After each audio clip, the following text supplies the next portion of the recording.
નમસ્કાર દર્શક મિત્રો, મહામંથનમાં આપ સૌનું સ્વાગત કરું છું। ખેડૂતો માટે ટેકાના ભાવની ચર્ચા ફરી એકવાર શરૂ થઈ છે। રાજ્યના ભાવ પંચની બેઠક મળી, જેમાં રવિ સિઝન માટે ખેડૂતોને ટેકાના ભાવ કેટલા મળવા જોઈએ તેની ભલામણ કેન્દ્ર સરકારને કરી છે। આવી ભલામણ દર વર્ષે થતી એ રૂટીન પ્રક્રિયા છે। રાજ્ય સરકાર તો પોતાના તરફથી ભલામણ કરે છે, પરંતુ કેન્દ્ર સરકાર તેમાંથી કેટલી સ્વીકારે છે તે અલગ ચર્ચાનો મુદ્દો છે। ટેકાના ભાવની યોજના કાગળ ઉપર તો ઘણી સારી છે, પણ મોટે ભાગે ટેકાના ભાવ સરકાર જ્યારે જાહેર કરે ત્યારે તે ખેડૂતને પરવડે તેવા હોતા નથી, એવી ફરિયાદ એ વ્યાપક ખેડૂત સમાજની હોય છે। રવિ પાકની સિઝન માટે રાજ્ય સરકારના દાવા પ્રમાણે તેમના તરફથી 8% જેટલા વધારાની ભલામણ એ મોકલવામાં આવી છે। જોકે ગયા વર્ષની જ ખરીફ સિઝનની વાત કરીએ તો રાજ્ય સરકારે જે ટેકાના ભાવની ભલામણ કરી હતી તેનાથી ઓછો ભાવ વધારો ખેડૂતોને આપવામાં આવ્યો હતો, અને આ એ દર વર્ષની પ્રક્રિયા છે। ટેકાના ભાવ જાહેર કરતી વખતે ખરેખર તો સ્વામીનાથન સમિતિએ ઇનપુટ કોસ્ટ, પારિવારિક શ્રમ અને 50% નફો આ ત્રણ વસ્તુ ધ્યાને લેવાની સ્પષ્ટ ભલામણ કરી હતી, પરંતુ તેનો હજુ સુધી વ્યવહારિક અમલ થઈ શક્યો નથી। સરકારે રવિ પાકના ટેકાના ભાવની જે ભલામણ કરી તે પ્રતિમણના ભાવના હિસાબથી અત્યારે જરૂર યોગ્ય લાગે, પણ એનો ફાયદો ખેડૂતને કેટલો થાય છે અથવા ત્યારે જ થાય જ્યારે ખેડૂતને પોતાના ખર્ચ કરતા એ વધુ વળતર મળે। એટલે ફરી ફરીને સવાલ એક જ આવીને ઉભો રહે છે કે ટેકાના ભાવથી ખેડૂતોને લાભ કેટલો? આ સવાલનો જવાબ મેળવીશું આજના મહામંથનમાં।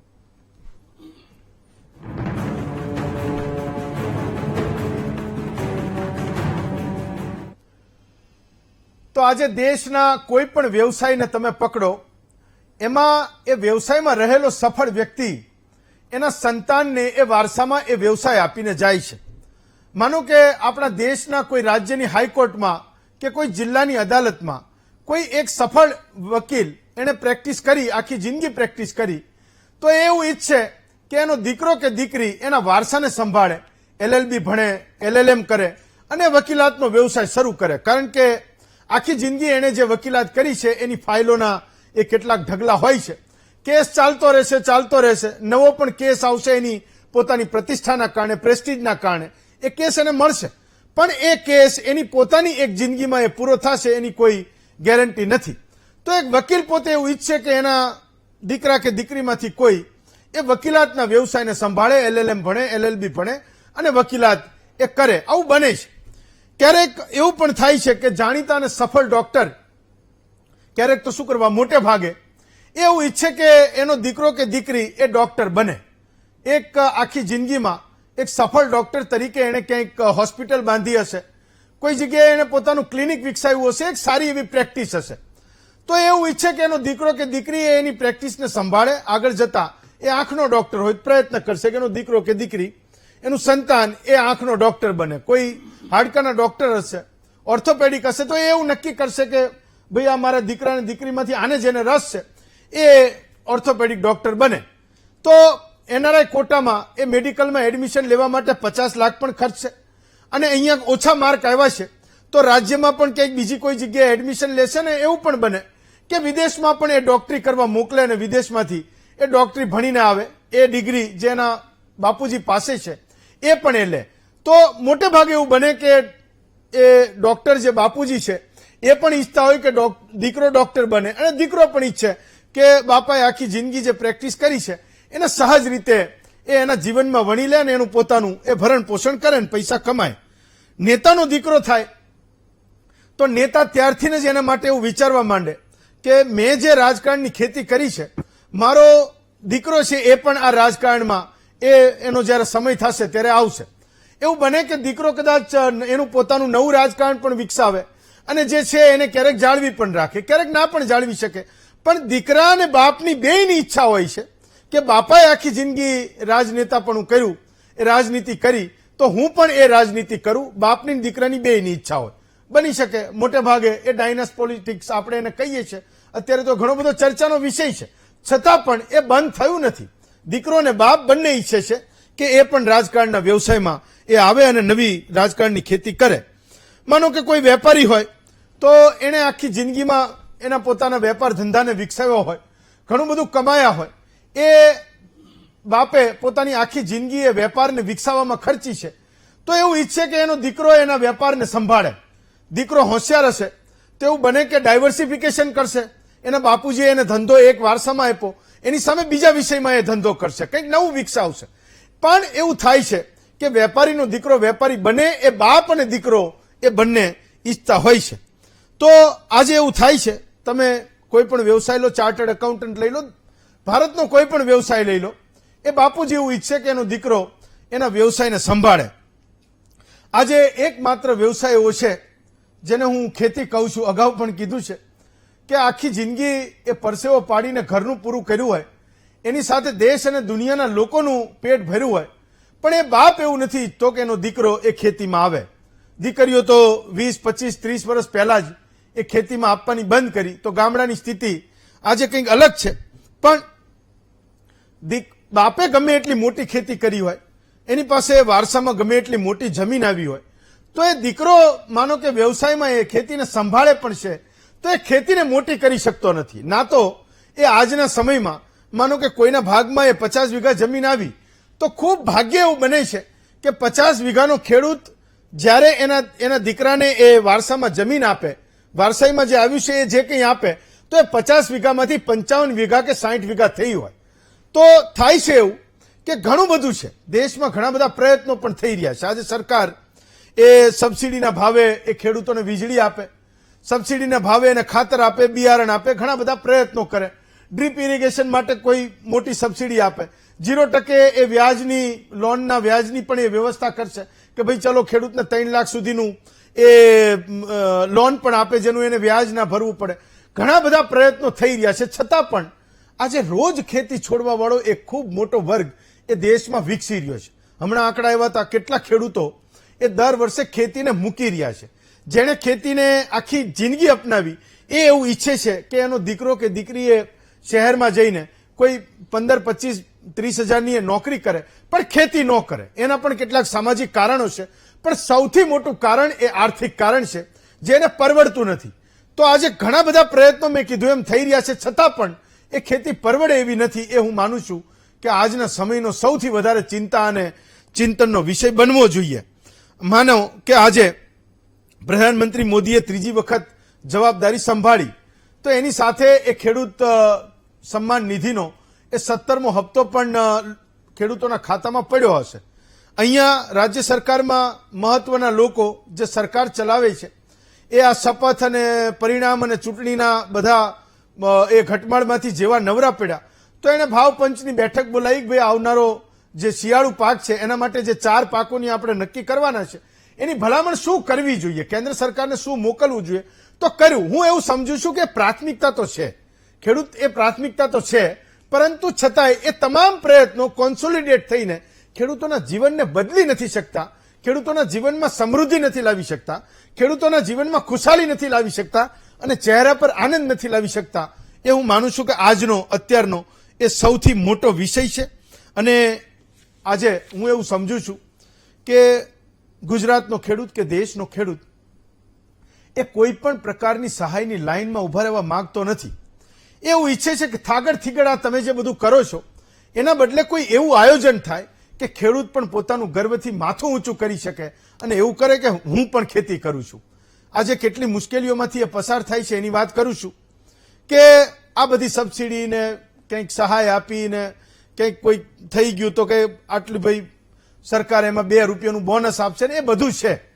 એના સિવાય પણ માનો કે કુદરત રૂઠી અને ગ્લોબલ વોર્મિંગના કારણે એ કોઈ પાક બળી ગયો, કંઈક વધારે વરસાદ પડ્યો ને બધું પતી ગયું, ક્યાંક એવું થયું કે લણવાનો સમય આવ્યો ને માવઠું પડ્યું ને એના હાથમાં કશું ન આવ્યું, તો એ સૌથી વધારે ચિંતા એ મોટી આજને ખેડૂતની એ છે કે તમે ભાવની વાત કરો, સામે વસ્તુઓના ભાવ વધ્યા એની વાત કરો, એ જણસી જે પકવે છે એના ભાવ નથી આવતા ને એની સામે સૌથી મોટું ફેક્ટર એ આજના સમયે આજે કુદરત રૂઠે અને ફરી પાછો એ ખેડૂત એ સહાયની લાઇનમાં લાગે.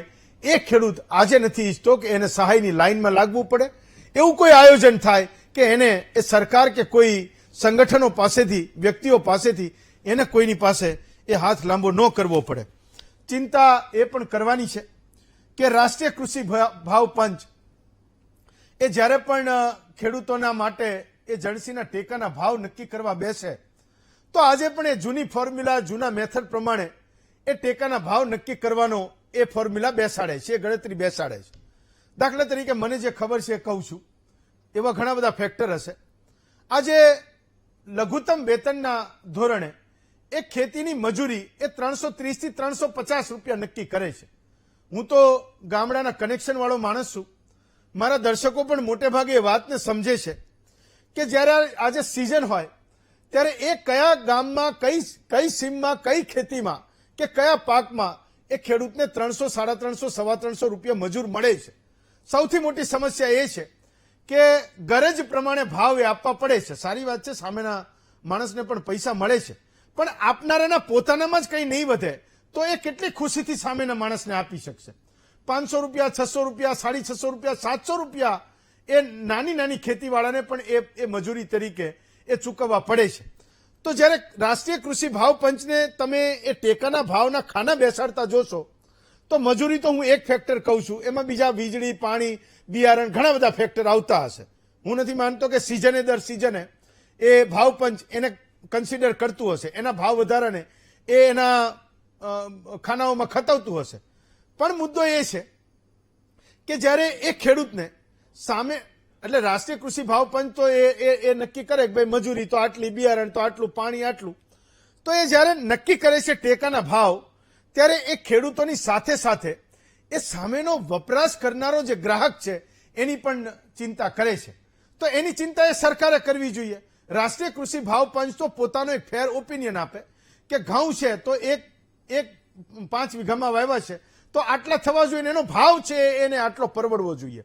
હું કુદરતના ફેક્ટરને એક બાજુ મૂકું છું, પણ માનો કે વરસ સારું રહ્યું, હવામાન સારું રહ્યું, બધું જ સારું છે, આટલું ઉત્પાદન થયું, એની સામે એક ખેડૂતને આટલા એક મણે એક ઘઉંના પૈસા મળશે તો એને પરવડશે, એના ખિસ્સામાં કંઈક વધશે. કપાસના ભાવ નક્કી કરવાના હોય કે મગફળીના ભાવ નક્કી કરવાના હોય તો આ તમામ ફેક્ટરને રાષ્ટ્રીય કૃષિ ભાવ પંચે પણ એવી રીતે જોડવા પડશે કે ખેડૂતને પોતાને એ પરવડે, એને એ પરવડે એવા ભાવ મળે. સામે એક મુદ્દો એ પણ છે કે જ્યારે પણ આ ભાવની વાત નક્કી થાય છે તો ખેડૂતોનો એક મત હોય છે, ખેડૂતોનો એક સંતોષ અને અસંતોષ હોય છે. એ કાયમ જ્યારે ભાવ પંચો એના સરકારની કોઈ પણ એજન્સી જ્યારે ખતવવા બેસે છે ત્યારે આપણને ખબર પડે છે કે આમાં ખેડૂતનો સંતોષ છે કે ખેડૂતનો અસંતોષ છે. એક મુદ્દો એ પણ છે કે જ્યારે કૃષિ ભાવ પંચ કે સરકાર એ સામેના વપરાશવાળા વ્યક્તિની, ગ્રાહકની એ ચિંતા કરે છે, દેશના નાગરિકની ચિંતા કરે છે, તો સામે પક્ષે ખેડૂતે પોતે જે વસ્તુ ખરીદવાની છે પોતાની જરૂરિયાત પ્રમાણે, માનો કે એના ઘરે કોઈ ફ્રીજ ખરીદવું છે કે ટીવી ખરીદવું છે કે ઘરમાં કોઈ એને જીવન જરૂરિયાતની વસ્તુ લેવી છે કે માનો કે ખેતીમાં એને જે વપરાશ થાય છે એ વસ્તુઓને એને ખરીદવી છે, તો એ સામેના વેપારીને એ તો નહીં કહી શકે કે તારે મારી પણ ચિંતા કરવી પડશે, મને જે ભાવે પરવડે છે એ ભાવે હું તને પૈસા આપીશ. એવું તો બનતું નથી. કારણ કે જ્યારે એ વસ્તુ લેવા જાય છે તો એ સામેનો વ્યક્તિ, દુકાનમાં બેઠેલો વ્યક્તિ એ નક્કી કરે છે અને એને એટલા પૈસા એ ખેડૂતને આપવા પડે છે. એના સિવાયના તમામ વ્યવસાયમાં એ ભાવ નક્કી કરવાની જે ક્ષમતા છે, જે શક્તિ છે, એ વસ્તુ પેદા કરનારની ઉપર છે. માત્ર એક ખેતી એવો વ્યવસાય છે જે પોતાની જણસી ઉત્પાદન કરે પણ એના ભાવ એ નક્કી કરી શકતો નથી. મેં કીધું કે સરકારે વાપરનારાની ચિંતા કરે છે. જો એને ચિંતા કરવી હોય તો એ સબસિડાઇઝ ભાવે એ સામેના ગ્રાહકને વસ્તુ આપે અને ખેડૂત પાસેથી એ એના સારા ભાવે લે, એને પરવડે એવા ભાવે લે. આપણે ત્યાં પબ્લિક ડિસ્ટ્રીબ્યુશન સિસ્ટમ છે જેને આપણે પીડીએસ કહીએ છીએ, જેને આપણે સમિતિ કહીએ છીએ ગામડામાં. તો અહીંયા સરકાર એ જે અનાજ આપે, ખાંડ આપે, ચણા આપે, જે કઠોળ આપે, એ તમામ સબસિડાઇઝ ભાવે આપે છે. તો સરકાર એ કિંમતે ખેડૂતો પાસેથી લે છે અને સબસિડીના ભાવે આપે છે. તો આ તમામ જણસીમાં એ વાત થવી જોઈએ જે ખેડૂતોની માંગ છે, લાંબા સમયથી એ માંગ પણ કરી રહ્યા છે. તો આજનો આપણો મુદ્દો છે કે જ્યારે ખેડૂત એ પોતે વસ્તુ લેવા જાય છે તો એને સામેના વ્યક્તિના ભાવે લેવી પડે છે. સામે સરકારે જ્યારે એના ભાવ નક્કી કરવાના હોય, એ યુનિવર્સિટીની નિષ્ણાત સમિતિઓએ જ્યારે એના ભાવ નક્કી કરવાના હોય ત્યારે ભાવ એ ખેડૂતોને સંતોષ આપી શકે, એને રાહત આપી શકે. અને આ બંનેને ઉડાડી દઈએ કે સંતોષ પણ નથી જોઈતો અને રાહત પણ નથી જોઈતી, તો એને પરવડે એવા હોવા જોઈએ કે એના ખિસ્સામાં કંઈક વધે. આજે સામાન્ય માણસ એના સંતાનોને વિદેશમાં ભણવા મોકલે છે તો એ ખેડૂતની પોતાની પણ ઈચ્છા હોય છે કે એના એ ટૂંકી ખેતીમાંથી એના સંતાનો પણ સારું શિક્ષણ મેળવે, શહેરોમાં સારી નોકરીઓ કરે. એ કોર્પોરેટમાં નોકરી કરવા જાય તો એના માટેના સપનાઓ હું માનું છું કે ત્યારે જ ફૂલફિલ થશે જ્યારે એને પોતાની જણસીના ભાવ એ મજબૂત મળશે. તો આજનો આપણો મુદ્દો છે ટેકાના ભાવની ભલામણ, ખેડૂતને લાભ કેટલો થશે. આપણી સાથે 5 વક્તાઓ છે. હિતેન્દ્રભાઈ પટેલ છે, ભાજપના નેતા છે. મનહરભાઈ પટેલ છે, કોંગ્રેસના નેતા છે. વિઠ્ઠલભાઈ દુધાત્રા છે, કિસાન સંઘના નેતા છે. રમેશભાઈ પટેલ છે, એ ખેડૂત છે. ને રાહુલભાઈ ગામેતી છે, એ અરવલ્લીથી ખેડૂત તરીકે બેઠા છે. વિઠ્ઠલભાઈ, કાયમની જેમ પહેલો વારો તમારો. ભાવ પંચ એ 4 વસ્તુના ભાવ નક્કી કરે.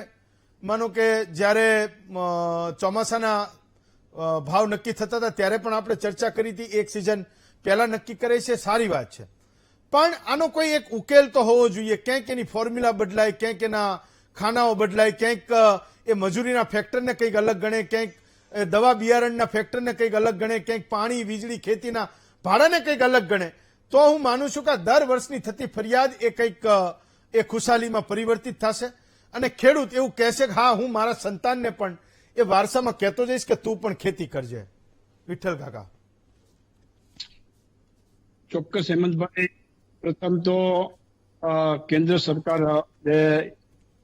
બહુમતી હાંસલ કરીને ફરી વખત નરેન્દ્રભાઈની સરકારે 3જી વખત જે શપથ લીધા છે, આપણે એને અભિનંદન આપીએ અને આપણે એવું ઈચ્છીએ કે આજે જ કિસાન સન્માન નિધિમાં 2000નો હપ્તો રિલીઝ કર્યો છે. આજ પ્રમાણે હું તો એમ કહું છું કે ખેડૂતો તરફી જે પહેલો નિર્ણય કર્યો છે, એવી જ રીતે ઘણા બધા જે ખેડૂતોના આજે તમે પ્રસ્તાવનાની અંદર પણ આમ જુઓ તો બધા જ મુદ્દાઓની ચર્ચાઓ કરી જ લીધી છે. પણ એ મુદ્દાઓ અને એ પ્રશ્નો ખેડૂતોનો છે એ સમસ્યાનો ઉકેલ કરે એવી કેન્દ્ર સરકાર પાસે એક અપેક્ષા છે અને કેન્દ્ર સરકારને આપણે અભિનંદન આપીએ.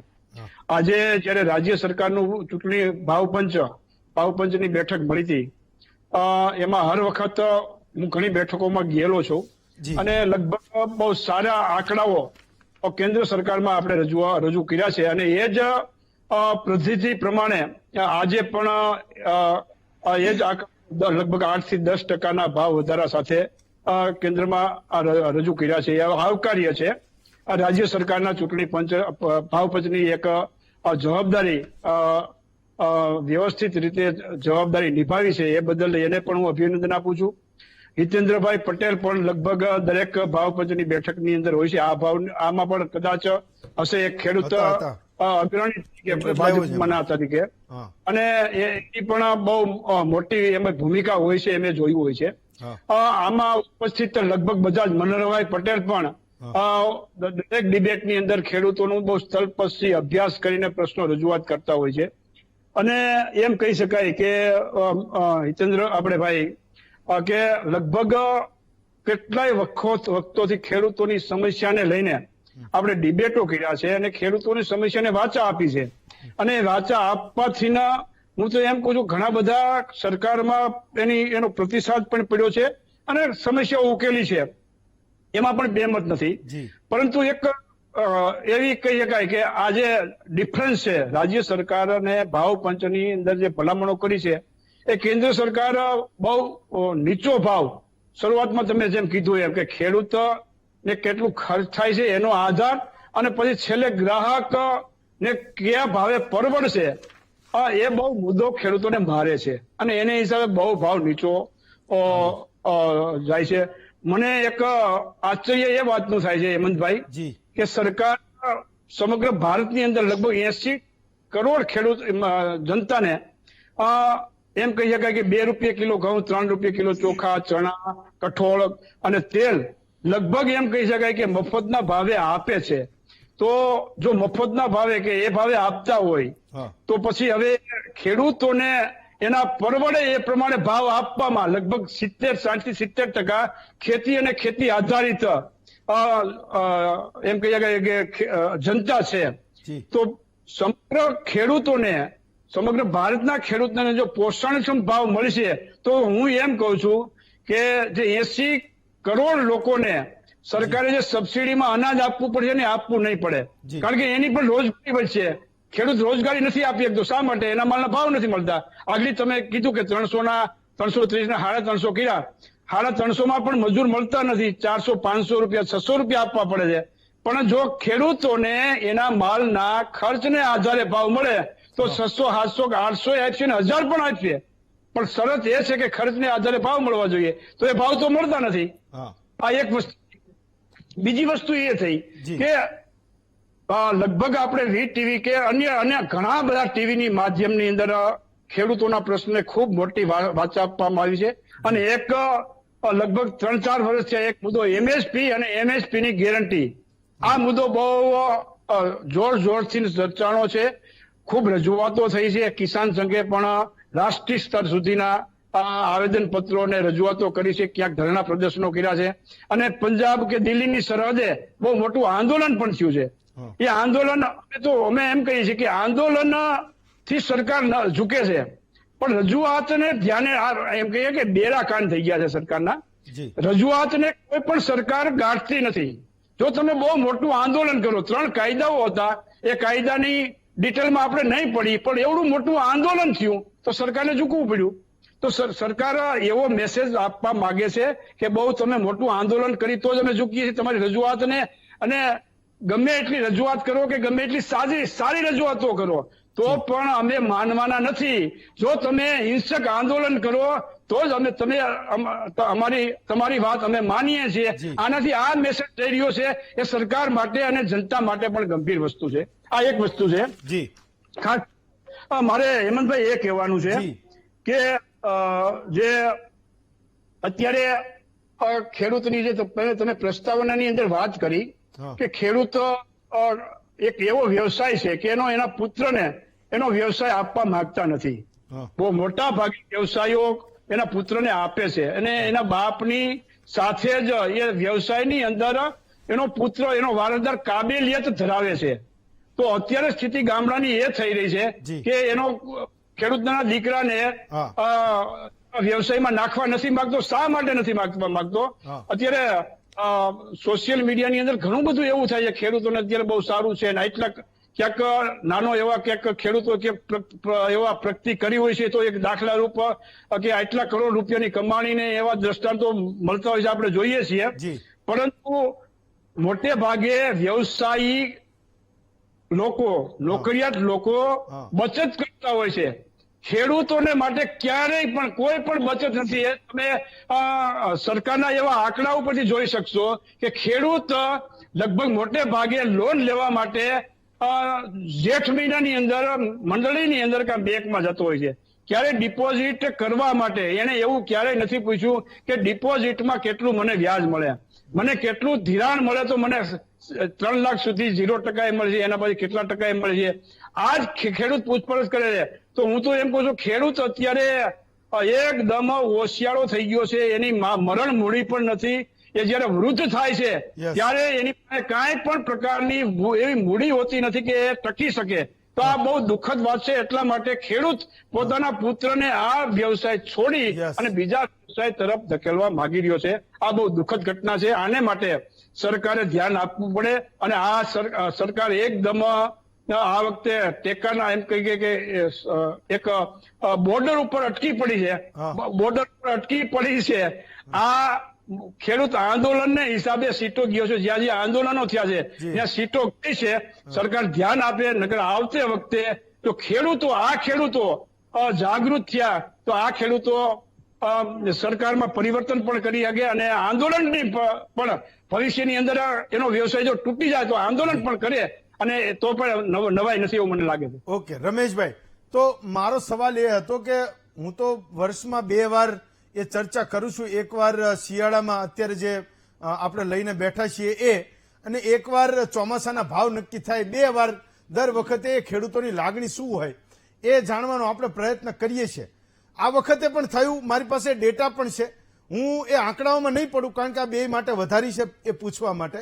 પણ હું તમને એ કહું છું કે ખેડૂતોની પોતાની એ લાગણી હોય છે શું એ દર વખતે એવું ઈચ્છે છે કે વર્ષમાં એકવાર સરકાર જે ભાવ નક્કી કરે એના આધારે જે કંઈ નક્કી થયું એનાથી એને સંતોષ છે, કે એના સિવાય ખેડૂત પોતે કોઈ એક માંગ રાખે છે પણ જે સરકાર સુધી પહોંચતી નથી, અથવા તો પહોંચે છે પણ એ પૂરી થઈ શકતી નથી? રમેશભાઈ. ખૂબ સરસ. જે વાતો થઈ એની અંદરની જે કે શબ્દોની માયાજાળ છે કે જે કે આંકડાકીય વાત છે હા. એ બધી વાતોના અંતે એક વસ્તુ એક સ્પષ્ટ થઈ કે ખેડૂતે કોઈ દિવસ જેને કહીને કે અત્યારે જે સરકાર આપી રહી છે જે 2000ના હપ્તાની આખો મોટાભાગના લોકો જે વખાણ કરે છે એ માગ્યું નથી. અને એક સનાતન સત્ય એ છે કે દાનથી કે સહાયથી કોઈ દિવસ ગરીબી કે ન દૂર થાય અને ઉદ્ધાર ન થાય એને એનો હક આપવો પડે એને એનો ન્યાય આપવો પડે.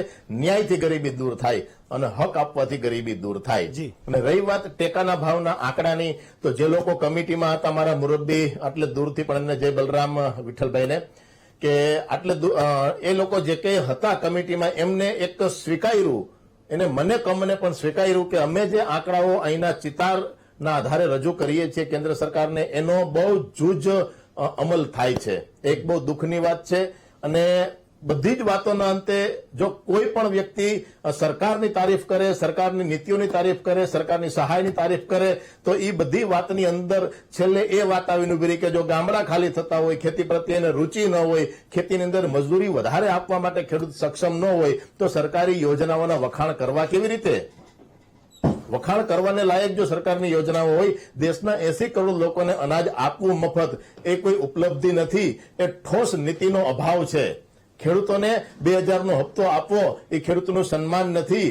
ખેડૂત પ્રત્યેની જે સ્ટ્રોંગ પોલિસી બનવી જોઈએ જે લોંગ વિઝનથી જે કે નવા નિર્ણયો લેવા જોઈએ એ નથી લઈ શક્યા એટલે 2000ના હપ્તાથી આપણે એ આક્રોશને દબાવવાનો પ્રયત્ન કર્યો છે. ખેડૂતોને 100 વાતની એક વાત કાયમી માટે જે વાત ઉભી હતી તે આજે ઉભી છે અને કાયમી માટે ઉભી રહેશે કે prize policy our next priority એની કે એને જ્યાં સુધી ભાવ નહીં મળે ત્યાં સુધી કોઈ તમે પણ સ્વીકાર્યું ને કે ભાઈ કોઈ પણ સંજોગોમાં કોઈ પણ વ્યક્તિ પોતાની વસ્તુનો ભાવ પોતે જ નક્કી કરતો હોય છે તો ખેડૂત કેટલો મજબૂર હશે વિચારો તમે કેટલો મજબૂર હશે કે જે બીજાના ભાવે વસ્તુ ખરીદે છે અને બીજાના ભાવે વસ્તુ વેચે છે ત્યારે એના માટે થઈને એને કોઈ સહાય કોઈ એને બીજી વસ્તુ કોઈ સન્માનની વસ્તુ કે વાત કે એની કઈ છે જ નહીં. એક જ વસ્તુ છે કે મને જે ભાવે પરવડે છે એ ભાવે હું વેચી શકું તો અને તો જ. બાકી અમારા શાસક પક્ષના પ્રતિનિધિ જે શબ્દોની માયાજાળ જે આંકડાકીય માયાજાળ રચશે એના અંદરથી 3 વાત સ્પષ્ટ થઈ કે ખેડૂતને ખેતીમાં રૂચિ નથી એના વારસદારને એમાં નથી નાખવો ગામડા ખાલી થઈ રહ્યા છે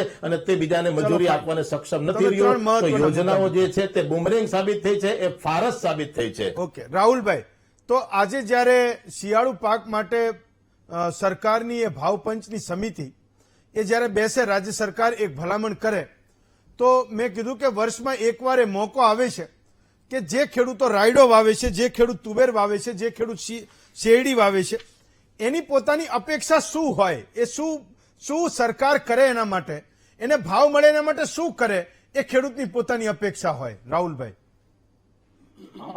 ખેડૂતની અપેક્ષા તો એ હોય છે કે એના ખેતીમાં જે ખર્ચો કરે છે એનાથી એના બમણો ભાવ મળવો જોઈએ. આ ખેડૂતોને પણ સરકાર જ અગાઉ કહી ચૂકી હતી કે અમે ખેડૂતોના બમણા ઉત્પાદનના ભાવ આપીશું. એમ ચાહે રાયડો હોય શેરડી હોય મગફળી હોય દરેક ખેતીની વાત કરીએ તો હાલ બજારની અંદર આપણે જોતા હોઈએ છીએ તો દવાના જે ભાવ હોય છે પછી બિયારણના ભાવ ગણો પછી ખાતરના ભાવ ગણો એ બધા ભાવ ગણો પછી મજૂરીના ભાવ ગણો કે આજે જે મજૂર 300, 350 યા 400 ની હમણાં વાત થતી હતી પણ ખેડૂત જયારે પકાવવા જાય તો રાયડો હોય મગફળી હોય કપાસ હોય ઘઉં હોય ચણા તો એનો એક ભાવ સીમિત થઈ ગયો છે. છેલ્લા 10 વર્ષના ખેત પેદાશો જે છે એના તમે ભાવ જોજો અને મોંઘવારીના ભાવ તમે જુઓ તો જયારે અમુક વસ્તુના ભાવ ડબલ થઈ ગયા છે દવાનો ભાવ હોય તો 20 થી 30% વધારે ભાવ જયારે ખેડૂત એની ઉત્પાદન કરી અને બજારની અંદર વેચવા જાય છે ત્યારે આજ સુધી એને ડબલ ભાવ મળ્યો નથી.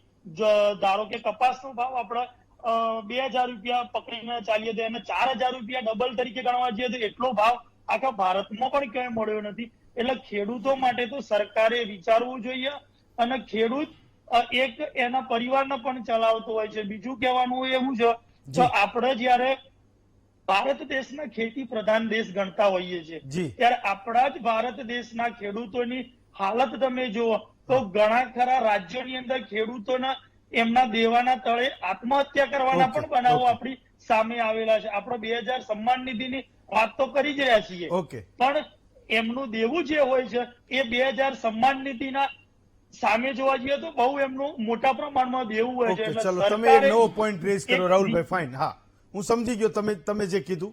સરકારે ખરી રીતના વિચારવું જોઈએ કે આજે તમે કોઈ સરકારનો ટીકા ટિપ્પણીની વાત નથી, ખેડૂતના હિતની વાત છે. એટલે હું કહી રહ્યો છું કે જે પેટ્રોલનો ભાવ આજથી 10 વર્ષ હા, પહેલા સમજી કેટલો ગયો. હતો અને હાલ કેટલો ભાવ છે, બધી તો વસ્તુઓના ભાવ ટ્રેક્ટરની વધ્યા, અંદર સામે ડીઝલ નાખીને ખેડૂતની એ જણસીના ભાવ ન વધ્યા. હું તમારો પોઈન્ટ સમજો મનરભાઈ. તો સવાલ એ છે કે મોટા ભાગના લોકો કે ખેડૂતો એક બહુ જ મોટા સમાજ તરીકે એ જે કંઈ એની અપેક્ષાઓ કહે છે, માર્કેટ પોતે કંઈક એક કહે છે કે કોઈ પોલિટિકલ પ્રેશર એ બનતું હશે, જતું હશે એ સરકાર પાસે, અને એના કારણે એની કોઈ મજબૂરી હશે કે કેટલા ભાવ વધી શકે ને કેટલા ભાવ ના વધી શકે. લોકોની એક વાત તો પહોંચતી હશે, એના સુધી જતું તો હશે કે વાસ્તવિકતા છે શું, પણ એની સામે શું વધે છે ને શું નથી વધતું. હેમંતભાઈ, તમામ પેનલિસ્ટમાં બેઠા છે સૌને એક તો શુભેચ્છા કે ભાઈ સારા વિષય સાથે આપણે સૌ ભેગા થયા છીએ. પહેલી વસ્તુ તો એ કે હેમંતભાઈ, આની વાતની શરૂઆત બે રીતે થાય. હું 10 વર્ષ પહેલાથી હિસ્ટ્રી લઈને શરૂઆત કરું કે અત્યારથી શરૂઆત કરું, બંનેને આપણે 25 વર્ષના પાયામાં ભાજપા સરકાર બેઠી છે. હવે હું 25 વર્ષની વાત નથી કરતો, પણ હું છેલ્લા 10 વર્ષની વાત કરું છું. આપણે લગભગ 29/5/2023 રોજ આ જ મુદ્દાને લઈને હું પણ આ પ્લેટફોર્મ ઉપર હતો. આપણે 1 વર્ષ પહેલા આપણે આવી જ રીતે આ જ મુદ્દાને લઈને ચર્ચા કરી છે, તમે માધ્યમ હતા અને તમે આ જ રીતે એની પ્રસ્તાવના બાંધી હતી. એટલે પ્રસ્તાવનામાં બહુ લાંબો ટૂંકો ફરક નથી. હું અહીંયા તમારા એક સુપ્રસિદ્ધ ચેનલ છે એના માધ્યમથી થોડીક ટેકનિકલ વાત મૂકું એટલા માટે કે આ 25 વર્ષથી એકને એક વાત છે, છતાંય ફેરફાર કેમ નથી થતો કાંઈ. જો આવી રીતે સરકાર બેસે, એના જે 2-3 મંત્રીઓ હતા, એક સેક્રેટરી હોય છે, હિતેન્દ્રભાઈ જેવા બહુ મજબૂત અને સારા આગેવાન છે કે જે સતત અમને મારી સાથે ખેડૂતની ચિંતા કરે છે, આવા તમામ લોકો બેઠા છે. અને છતાં પણ દર વર્ષે આપણે આ એકની એક ચર્ચા કરવી પડે છે. એના મૂળમાં આપણે જઈએ તો હું એ કહું છું કે આ સરકાર આમાં જશે તો નિરાકરણ થશે. હું નિરાકરણ જ આપીશ, હું ટીકા નહીં કરું. આજે પહેલી વસ્તુ તો કે ગુજરાત એગ્રીકલ્ચર યુનિવર્સિટી એનું એક વિભાગ કામ કરે છે કૃષિ અર્થવ્યવસ્થા, અને કૃષિ અર્થવ્યવસ્થા નીચે એક પાઉખ નામની એક યોજના છે, એને પાક ઉત્પાદન ખર્ચ કહે છે. 1986 થી જ્યારથી હું એગ્રીકલ્ચર યુનિવર્સિટીમાં હતો ત્યારથી આ ગુજરાતમાં આ પાઉખ યોજના ચાલે છે. હેમંતભાઈ, બરાબર સમજવા જેવું મુદ્દો. અને 94 થી 95 હું આ વિભાગનો હિસ્સો હતો, એમાં હું નોકરી કરતો હતો. એટલે અમારું કામ શું હતું કે ગુજરાતના ખેડૂતો, મારા જેવા અનેક ખેડૂત નોકરિયાતો છે, એ આખા ગુજરાતના ક્લસ્ટર ગુજરાતના 9 છે, 9 ક્લસ્ટરની ઇન્ફોર્મેશન ખેડૂત ખેતી કરતા કયો ખર્ચ કરે છે એની વિગત અમારે સરકારને આપવાની હોય, યુનિવર્સિટીને આપવાની. યુનિવર્સિટીને આપીએ એટલે કે કૃષિ અર્થ વિભાગને આપવાની. વિભાગ છે એ કૃષિ યુનિવર્સિટીને આપે, કૃષિ યુનિવર્સિટી છે એ ખેતી નિયામકને આપે, અને ખેતી નિયામક છે એ ભાવની મિટિંગ કરે. એના ઉપર આ બધા ભેગા થાય રાજકીય માણસો. સાહેબ, આ 4 હપ્તાની અંદર આ કામ પહોંચે. તમે એક વસ્તુ વિચારો કે દેવું ગુજરાતનું 10 વર્ષ પહેલા 28,667 રૂપિયા હતું, અને આજે એક ખેડૂતમાંથી દેવું 56,558 રૂપિયા છે. 10 વર્ષની મેં વાત કરી હેમંતભાઈ. જો 10 વર્ષની અંદર આવી કોઈ યોજનાઓ જમીન ઉપર સક્સેસ ગઈ હોય તો દેશના રાજ્યના ખેડૂતોનું આ ડબલ દેવું ન થયું હોત. અને બીજું એક મુદ્દો એ તમને કહું કે આ રાજ્યની અંદર આપણે 1 વર્ષ પહેલા આપણે મિટિંગ કરી હતી ત્યારે 96,663 કરોડ રૂપિયા આ રાજ્યના ખેડૂતોએ લોન લીધી. એટલે દેશનો કે રાજ્યનો ખેડૂત દેવાદાર થાય છે એ વાત વાસ્તવિકતા. દેશના ખેડૂતોની સામે પડકારજનક બાબત કઈ? આજે હું કહું છું ખેતીવાડી ખાતા પાસે, ગુજરાત સરકાર પાસે એ જો ખબર હોય કે મારા રાજ્યનો ખેડૂતનો કયો પડકાર સહન કરે છે, તો મુખ્ય પડકાર એ છે કે એને ખેડૂતને ખેતી ખર્ચ વધે છે અને ભાવ મળતો નથી. બે જ મુદ્દા છે. એક, ખેડૂતને ખેતી ખર્ચ વધે છે, અને ખેતી ખર્ચ માટે કે રોકેટ સાયન્સ છોડવા ના હોય. ખેતી ખર્ચ વધે છે એટલે જીએસટી રદ કરવાના હોય. ખેતી ખર્ચ વધે છે એટલે પાણી આપવું પડે ટાઈમે વગર મફતમાં. ખેતી ખર્ચ વધે છે એટલે ઇનપુટ બીજ નિગમ બનાવવાને બદલે ખાનગી બિયારણો પાસે ન વેચાવવું જોઈએ. આ ખેતી ખર્ચ ઘટે. આ ખેતી ખર્ચ ઘટે અને એના ઉપર સરકારને ચિંતા નથી. ખેતીની અંદર વીજળી પાણીની ચિંતા નથી. ખેડૂતનો પાક વીમો એમાં ચિંતા નથી. ખેડૂતનો એક પણ બાબતમાં કે ખેતી ખર્ચ વધે છે એના ઉપર સરકારે ક્યાંય ગંભીરતા બતાવી? મને એક મુદ્દો બતાવો. હું લગભગ 700 વખત આ ચેનલ ઉપર ચર્ચા કરીએ છીએ, સીધી માધ્યમથી આડે. એમાંથી ક્યારેય સરકારે કોઈ ખેતી ખર્ચ ખેડૂતના ખેતરમાંથી આ ખાલી થઈ જાય છે એની ચિંતા કરી? અને બતાવો એક મુદ્દો. અને જો ખર્ચની ચિંતા કરી હોત તો સાહેબ આ એક ખેડૂતની માથે 28,000 રૂપિયાનું દેવું છે અને એ 56,000 ન પહોંચ્યું હોત. આપણે શું વાત કરીએ છીએ? ખેડૂત મારો આત્મા અને ખેડૂત મારો અન્નદાતા બોલી દીધું. 58 લાખ ખેડૂતોએ સાંભળી લીધું અને મત આપી દીધા. અને પછી શું મળ્યું? પછી મળ્યું દેવું વધ્યું, ડબલ થયું, લોકોની લોન વધી. આ બધા મુદ્દા ઉપરથી તમારા અભિભૂત કરતા શબ્દો કોઈ કામના નથી. તમારે બધાએ મિટિંગ કરવી હોય, ચર્ચા કરવી હોય. કૃષિ અર્થવ્યવસ્થા વિભાગે, ગુજરાત એગ્રીકલ્ચર યુનિવર્સિટીએ જે આંકડા તમને આપ્યા, તમારા શબ્દોનો જવાબ એ આપું હેમંતભાઈ, એ તમે ગુમેનું પ્રેશર હોય, અન્નદાતાની સાથે વ્યવહાર કરવા માટે પ્રેશર કામનું નથી, તમારી નૈતિક ફરજ કામની છે. રમેશભાઈ જે વાત કરી બરાબર કરી કે ભાઈ જે મુદ્દાને લઈ તમારે જે વાતની જવાબદારી ફિક્સ થઈ છે એ જવાબદારી માટે તમારે અન્નદાતા માટેની, હા 2 કિલો અને 5 કિલો મફતમાં આપવું છે તો ખેડૂતને આપો. મફતનું આપી દો તો 5 રૂપિયા વધારે દો. ત્યાં એ નથી વધતા, ખેડૂતના અન્નદાતાની પાસે જાય છે તો એ નથી વધતા. બીજી એક વાત કહું, નવી વાત કરું હેમંતભાઈ, ખૂબ સરસ વાત કરું. કપાસનું ઉત્પાદન આપણા દેશનું ઘટ્યું, રાજ્યનું હપ્તું ઘટ્યું, ઉત્પાદન તો ઘટ્યું, પણ કપાસની ગુણવત્તા છેલ્લા 3 વર્ષથી નબળી પડવા માંડી છે. તો હું એમ કહું છું, એસઆઈટી નિમો. ગુજરાત રાજ્યના કૃષિ યુનિવર્સિટીની અંદર જે સાયન્ટિસ્ટો બેઠા છે એ સાયન્ટિસ્ટોની ફરજ શું છે? જો સાયન્ટિસ્ટો એ ન વિચારી શકતા હોય કે ભાઈ આ ગુજરાતનું કપાસનું ઉત્પાદન તો ઘટે છે પણ એની ક્વોલિટી ઘટે, વિશ્વના દેશોની અંદર ભારતની કપાસની ગુણવત્તા દિવસે દિવસે ઘટવા માંડી, તો એનું કારણ શું છે? સાયન્ટિસ્ટો શું કરે છે? એના ઉપર એસઆઈટી નિમો. ખર્ચ ક્યાં જાય? કરોડો રૂપિયાનો ખર્ચ યુનિવર્સિટી કરે છે. અને આ કૃષિ અર્થવ્યવસ્થા વિભાગ આજે 86 થી 96 અને 96 થી 6 અને 6 થી 7 અને 26 આજે 40 વર્ષથી હેમંતભાઈ ચાલે છે. આ તમને શું આપે છે? મને તમને આંકડા આપે છે, સરકારને આંકડા આપે છે કે ભાઈ તમારે કપાસનો ભાવ એને આ મળવો જોઈએ, બિયારણનો ભાવ આ મળવો જોઈએ અને બાજરીનો ભાવ આ મળવો જોઈએ. એ તમને ખર્ચ કરીને આપે છે. હવે હું તમને એક સાનું એક એક્ઝામ્પલ આપી દઉં, ખાલી નાનું એવું કે 29/5/2023 ના રોજ કપાસની અંદર આ લોકોએ ભાવ હતો આપણો 1360 થી 1507 રૂપિયા. 23 ની અંદર માર્કેટની અંદર ભાવ હતો. હવે એમાં તે ગુજરાત કૃષિ યુનિવર્સિટીએ ખેતી ખર્ચ 1 હેક્ટરે કપાસનો નક્કી કર્યો 57,513 રૂપિયા. એના ઉપર 1.5 ગણા કરી નાખીએ, જો આ ભલામણ પ્રમાણેની જે વાત કરે છે તો એ ખર્ચ થાય 1 લાખ, તો ટોટલ આવક થાય એની ખેડૂતને મળે 1,46,269 રૂપિયા. જો 1.5 કરે તો, પણ 1.5 નથી કરતા કારણ કે એને મળે છે 1,36,000. મારું કહેવાનું મન છે એનો માર્કેટ ભાવ પ્રમાણે 1,36,000 મળે છે, 1.5 કરે તો 1,46,000 મળે છે, તો માર્કેટની અંદરથી પણ વધુ 9,694 રૂપિયાની ખોટ જાય છે કપાસમાં. અને બીજું કે આજે દાખલા તરીકે 2013 ની અંદર કપાસનો ભાવ શું હતો? ખેડૂતો શું ભાવ વેચતા હતા? દુધાત્રા ભાઈને ખબર છે. ખેડૂત 1,800 રૂપિયા ભાવથી ખેડૂત વેચતો હતો અને આજે 1,400 રૂપિયાના ભાવથી વેચાય છે.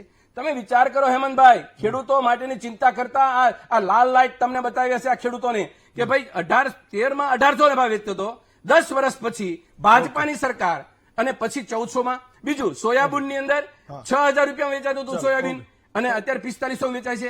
હવે એની કમ્પેરિઝનમાં ડીએપી વેચાતું હતું 2013 ની અંદર 507 રૂપિયાનું અને આજે થેલીના 1,100 રૂપિયા. મારું કહેવાનું હેમંતભાઈ છે કે તમે ખેડૂતોના પ્રશ્નો અને પડકાર ઉપર જ્યાં સુધી અભ્યાસ નહીં કરો, તમે ટેબલ ઉપર બેસો, ચર્ચા કરો, બધી કરો, પણ વાસ્તવિકતાના દર્શની છે ખેડૂત દેવું કરે છે એટલા માટે આત્મહત્યા કરે છે અને દેવું કરે છે. તમે હપ્તો આપી દોધરાભાઈ વખાણ કર્યા, વારી વાત છે, હપ્તો આપી દીધો, પણ દેશના ખેડૂતોને દેવું તો પહેલા એક વખત ચેક કરો, માફ કરી દો.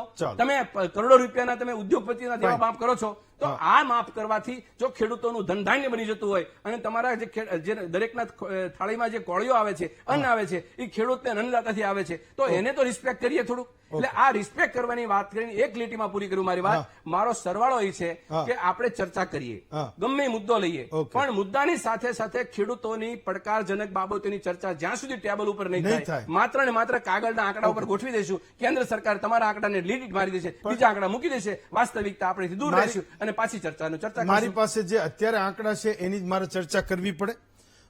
હિતેન્દ્રભાઈ, તમે પણ ભાવ પંચમાં બેસો છો.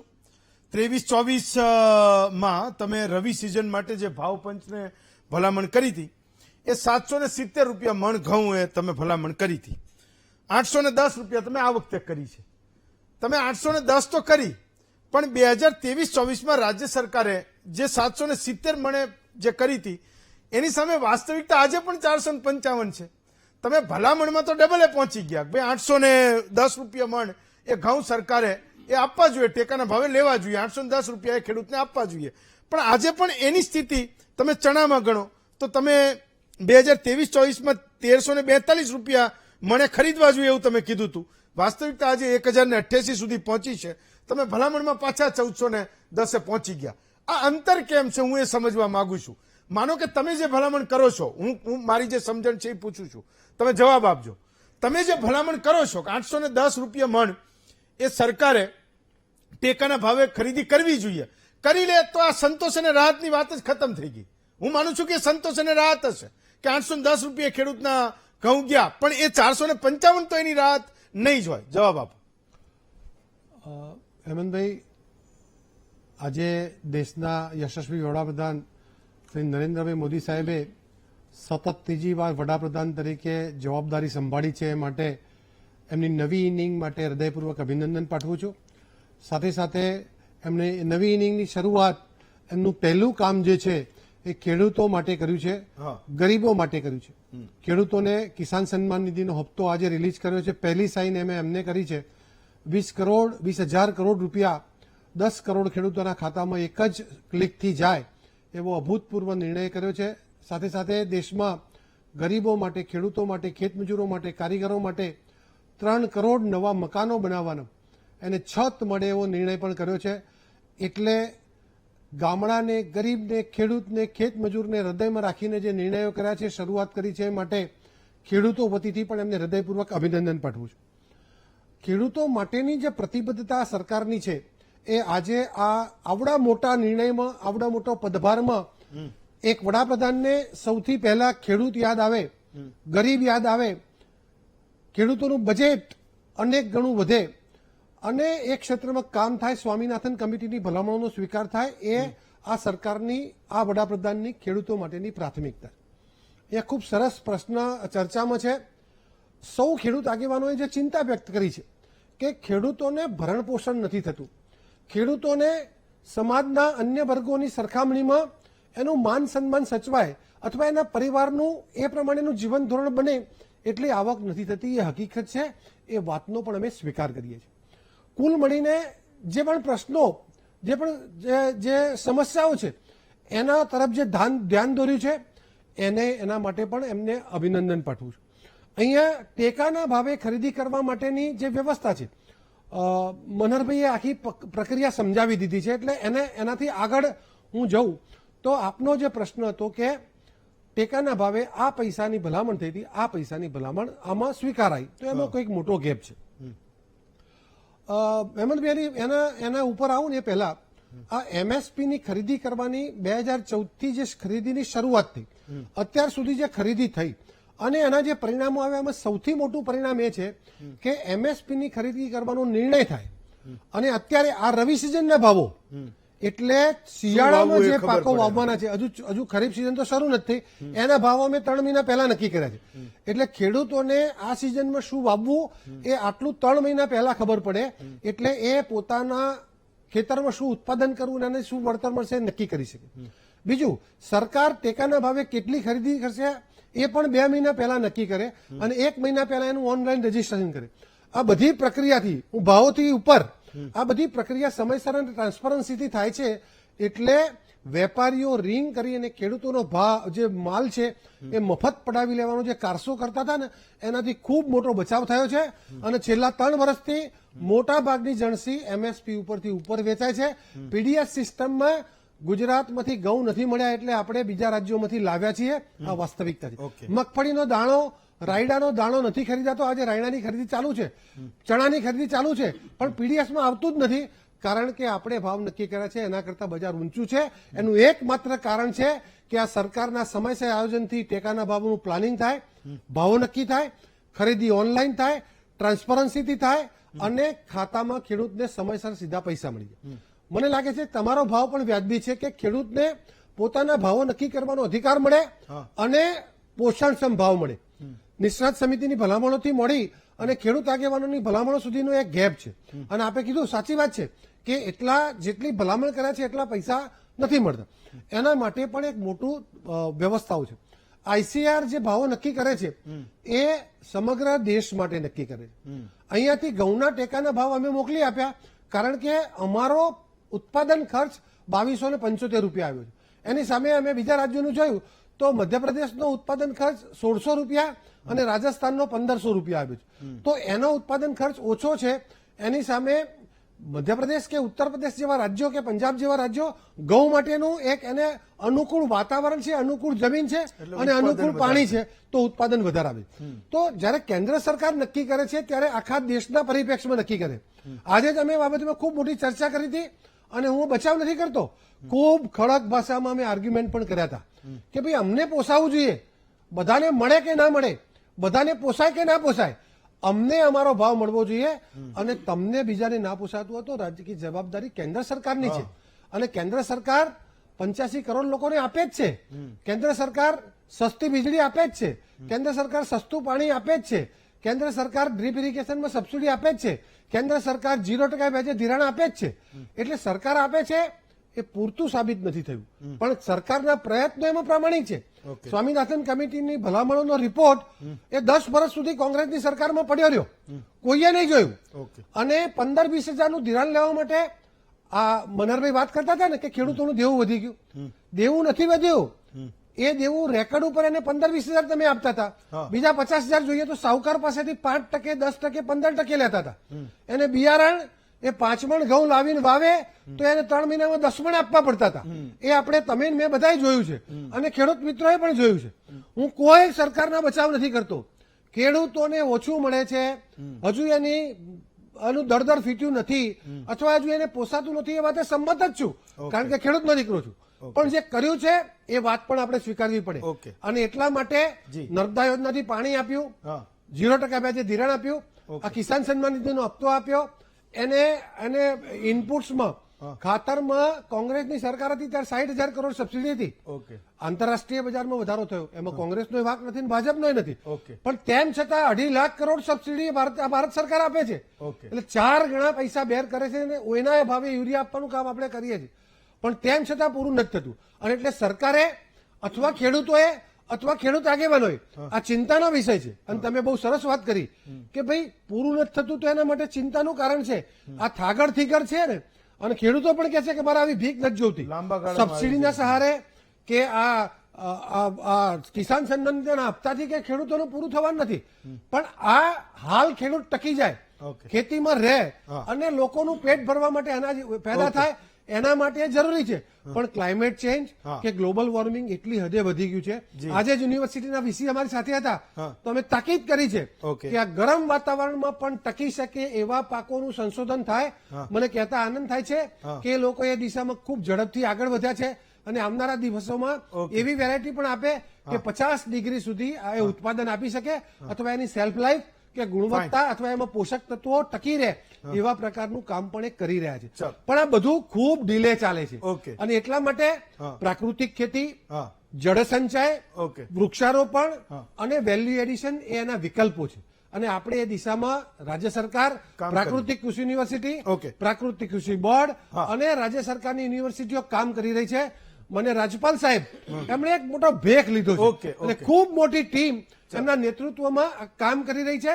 સમગ્ર દેશમાં ગુજરાત રાજ 10 લાખ જેટલા ખેડૂતોએ પ્રાકૃતિક ખેતી અપનાવી છે અને એના સારા પરિણામો પણ મળ્યા છે. અને એને આધારે દેશના લોકોને સસ્તું નહીં પણ સારું અને પોષણ આપવાનું છે, ઝેર મુક્ત ખાવા આપવાનું છે. નહીતર દવાખાના ઉભરાઈ જશે, તમારી સરેરાશ લાઈફ ઘટી જશે અને તમારું આરોગ્ય પણ ઘટી જશે. એટલે આ અભિયાનમાં રાજ્ય સરકાર જે પ્રયત્ન કરે છે એમાં ખેડૂતો એકલા નહીં, વાપરનારા જોડાય, ખેડૂતોનું પ્રાકૃતિક મોંઘું લેવા માટે પણ ટેવાય અને સસ્તું ખેડૂતોનું ના શોધે એવી આપ સૌને વિનંતી કરું. હું આજની આ ચર્ચામાં હું એવું કહું છું કે ગુજરાતના ખેડૂતો માટે સારા સમાચાર એ છે કે એટલીસ્ટ એમની આગેવાની કરતા નેતાઓમાં એ પરિપક્વતા દેખાઈ રહી છે કે સરકારો એમની હોય તોય કહી શકે ને કદાચ વિપક્ષ કંઈ કહે તો એને સાંભળી પણ લે અને એની પણ સારી વાતની સરાહના કરે, એના વખાણ કરે. એક બ્રેક લઈએ, બ્રેક પછી સ્વાગત છે આપનું મહામંથનમાં. ચલો મનહરભાઈ, તમારે કઈ કેવું તું? 10 સેકન્ડ. 10 સેકન્ડ. હું હિતેન્દ્રભાઈને એટલે કહું છું કે 0% વ્યાજમાં લોન અપાતી હોય તો આ દેશના ખેડૂતોને, રાજ્યના ખેડૂતોને દેવું કેમ વધે? અને નંબર 2, હું હિતેન્દ્રભાઈ પ્રત્યે ખૂબ મોટી અપેક્ષા રાખું છું આજની બેઠકમાં. અને આ મંથન મહામંથનની અંદર આપણે એક સારી વસ્તુની અપેક્ષા સાથે હું ઉભો થઈશ આજે. જે મુદ્દો એ છે કે ગુજરાત કૃષિ યુનિવર્સિટીની અંદર જે સંશોધન થાય છે જી. એમાં કરોડો રૂપિયાના ખર્ચે થાય છે જી. અને કરોડોના સંશોધનના પછી આજે દેશની રાજ્યની અંદર ગુણવત્તા પણ ઘટી છે પાકની ઓકે. અને ઉત્પાદન પણ ઘટ્યું છે. એના માટે ટાસ્ક ફોર્સની રચના થાય ચલો, SIT અને તો વાઇસ બોલ્યા ચાન્સેલર પહેલા. મૂકે અને આ બાબતમાં જીતેન્દ્રભાઈ, આવું નિર્ણયો થઈ શકે જે કહે છે એવું થઈ શકે? નહીં, મેં કીધું એ પ્રમાણે આજે બહુ ખૂબ ડીપ ચર્ચા થઈ છે ને આગામી સમયમાં પડકારોને પોખવા માટે શું કરી શકાય. હા. તો આપણી સામે સૌથી મોટો પાણી અને વીજળી એ પ્રશ્ન જતો રહ્યો છે, ખાતર પ્રશ્ન જતો રહ્યો છે, હા. પ્રાકૃતિક ખેતી એક વિકલ્પ છે, વેલ્યુ એડિશન એક વિકલ્પ છે, ઓકે. જળવાયુ પરિવર્તન સામે એને લડવા માટે, ગરમી ઘટાડવા માટે વૃક્ષો, જળસંચય એ બધા જે પ્રકલ્પો છે એમાં કામ કરવું પડશે, મોટું આંદોલન કરવું પડશે. લોકોને પણ જોડવા પડશે. લોકોને એટલે હું આ ખેડૂતો એકલું કે સરકારનું કામ નથી. ખેડૂતોને પોષણ ભાવ મળે સરકારનું કામ છે, એની સાથે વાપરનારાનું કામ છે. એને મોટું મન રાખવું પડશે કે સારું ખાવું છે, ગુણવત્તાવાળું ખાવું છે, તો પછી ભાવ નહીં કરાય. જે લોકો પીઝાનો 300 રૂપિયા આપે છે અને ઘઉં એને 600 રૂપિયા મોંઘા પડે છે, કે વેફરના 10 ગ્રામના પેકેટના 10 રૂપિયા આપે છે અને બટાટો મોંઘો પડે છે, આ માનસિકતા પણ બદલવાની જરૂર છે. અને રાજ્ય સરકારનો મને લાગે છે કે મને રાઘવજીભાઈની ટીમ જે કામ કરે છે, મારા એસીએસ સાહેબ છે ને શંકર સાહેબ, એ લોકો પણ એકદમ પોઝિટિવ છે રાકેશ અને તંત્રમાં ખૂબ બધું સુધારો થાય. મારા વિઠ્ઠલભાઈ છે ને એ અમારા સાક્ષી છે કે અમે કેટલી તાકાતથી લડીએ છીએ ના, ના, લડવું જ અને જોઈએ. ખેડૂતો માટે જરૂર કામ છે. અને અમને તંત્રનો સહયોગ છે અને ઘણી બધી બાબતમાં અમે સફળ થયા છીએ. આવનારા દિવસો અમે ખૂબ સરસ પ્રકલ્પ લાવ્યા અમે કે ઓનલાઈન સેટેલાઇટથી સર્વે કરવાનો એક સેટેલાઇટ લીધો છે જી. અને આનાવારી પણ થાય અને પાકોની પ્રગતિનો અહેવાલ પણ મળે, જેના કરીને એમએસપી ની ખરીદી પર ખબર પડે અને પાકની પરિસ્થિતિ પરથી પણ આપણને ખબર પડે. તો નવું ઘણું પણ આધુનિકરણ થઈ રહ્યું છે. જે પણ સૂચનો તમામ આગેવાનોએ કર્યા છે જી. એ આવનારા દિવસો અમે ત્યાં રજૂ કરશું અને એનો અમલ થાય એવો પ્રયાસ પણ કરશું. તંત્ર ભલે તમારું હોય, ક્યારેક તમે એવું કીધું કે સહયોગ કરે છે, નો સહયોગ કરે તો અમને પણ કહેવું ક્યારેક અહીંયા કામમાં આવે ને એ સવાલો કરવા માટે. હિતેન્દ્રભાઈ, મનહરભાઈ, વિઠ્ઠલભાઈ, રમેશભાઈ અને રાહુલભાઈ, પાંચે વક્તાઓનો ખૂબ ખૂબ આભાર માનું છું. આવતીકાલે વધુ એક નવા વિષય સાથે ફરી મળીશું. આજે રજા આપશો.